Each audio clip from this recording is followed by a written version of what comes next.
വിശുദ്ധ യോഹന്നാൻ എഴുതിയ സുവിശേഷം അദ്ധ്യായം 4 1 മുതൽ 26 വരെയുള്ള വാക്യങ്ങൾ. യേശുവും സമരിയാക്കാരിയും. യോഹന്നാനേക്കാൾ അധികം ആളുകളെ താൻ ശിഷ്യപ്പെടുത്തുകയും സ്നാനപ്പെടുത്തുകയും ചെയ്യുന്നുവെന്ന് ഫരിസേയർ കേട്ടതായി കർത്താവ് അറിഞ്ഞു. വാസ്തവത്തിൽ ശിഷ്യന്മാരല്ലാതെ യേശു നേരിട്ട് ആരെയും സ്നാനപ്പെടുത്തിയില്ല. അവൻ യൂദയ വിട്ട് വീണ്ടും ഗലീലിലേക്ക് പുറപ്പെട്ടു. അവന് സമരിയായിലൂടെ കടന്നു പോകേണ്ടിയിരുന്നു. സമരിയായിലെ സിഖാർ എന്ന പട്ടണത്തിൽ അവനെത്തി. യാക്കോബ് തൻ്റെ മകൻ ജോസഫിന് നൽകിയ വയലിനടുത്താണ് ഈ പട്ടണം.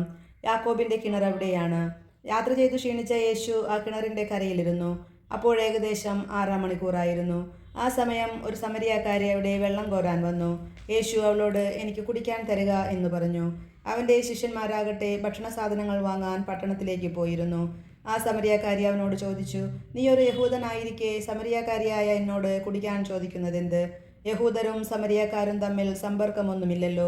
യേശു അവളോട് പറഞ്ഞു, ദൈവത്തിൻ്റെ ദാനം എന്തെന്നും എനിക്ക് കുടിക്കാൻ തരിക എന്ന് നിന്നോട് ആവശ്യപ്പെടുന്നത് ആരെന്നും അറിഞ്ഞിരുന്നുവെങ്കിൽ നീ അവനോട് ചോദിക്കുകയും അവൻ നിനക്ക് ജീവജലം തരികയും ചെയ്യുമായിരുന്നു. അവൾ പറഞ്ഞു, പ്രഭോ, വെള്ളം കോരാൻ നിനക്ക് പാത്രമില്ല, കിണറോ ആഴമുള്ളതും. പിന്നെ ഈ ജീവജലം നിനക്ക് എവിടെ നിന്ന് കിട്ടും? ഈ കിണർ ഞങ്ങൾക്ക് തന്ന ഞങ്ങളുടെ പിതാവായ യാക്കോബിനേക്കാൾ വലിയവനാണോ നീ? അവനും അവൻ്റെ മക്കളും കന്നുകാലികളും ഈ കിണറ്റിൽ നിന്നാണ് കുടിച്ചിരുന്നത്. യേശു പറഞ്ഞു, ഈ വെള്ളം കുടിക്കുന്ന ഏവനും വീണ്ടും ദാഹിക്കും. എന്നാൽ ഞാൻ നൽകുന്ന വെള്ളം കുടിക്കുന്നവനെ പിന്നീട് ഒരിക്കലും ദാഹിക്കുകയില്ല. ഞാൻ നൽകുന്ന ജലം അവനിൽ നിത്യജീവനിലേക്ക് നിർഗളിക്കുന്ന അരുവിയാകും. അപ്പോഴവൾ പറഞ്ഞു, ആ ജലം എനിക്ക് തരിക. മേലിൽ എനിക്ക് ദാഹിക്കുകയില്ലല്ലോ. വെള്ളം കോരാൻ ഞാൻ ഇവിടെ വരികയും വേണ്ടല്ലോ. അവൻ പറഞ്ഞു, നീ ചെന്ന് നിന്റെ ഭർത്താവിനെ കൂട്ടിക്കൊണ്ടുവരിക. എനിക്ക് ഭർത്താവില്ല എന്ന് ആ സ്ത്രീ മറുപടി പറഞ്ഞു. യേശു അവളോട് പറഞ്ഞു, എനിക്ക് ഭർത്താവില്ല എന്ന് നീ പറഞ്ഞത് ശരിയാണ്. നിനക്ക് 5 ഭർത്താക്കന്മാരുണ്ടായിരുന്നു. ഇപ്പോഴുള്ളവൻ നിന്റെ ഭർത്താവല്ല. നീ പറഞ്ഞത് സത്യമാണ്. അവൾ പറഞ്ഞു, പ്രഭോ, അങ്ങൊരു പ്രവാചകനാണെന്ന് ഞാൻ മനസ്സിലാക്കുന്നു. ഞങ്ങളുടെ പിതാക്കന്മാർ ഈ മലയിൽ ആരാധന നടത്തി. എന്നാൽ യഥാർത്ഥമായ ആരാധനാ സ്ഥലം ജെറുസലേമിലാണ് എന്ന് നിങ്ങൾ പറയുന്നു. യേശു പറഞ്ഞു, സ്ത്രീയെ, എന്നെ വിശ്വസിക്കുക. ഈ മലയിലോ ജെറുസലേമിലോ നിങ്ങൾ പിതാവിനെ ആരാധിക്കാത്ത സമയം വരുന്നു. നിങ്ങൾ അറിയാത്തതിനെ ആരാധിക്കുന്നു, ഞങ്ങൾ അറിയുന്നതിനെ ആരാധിക്കുന്നു.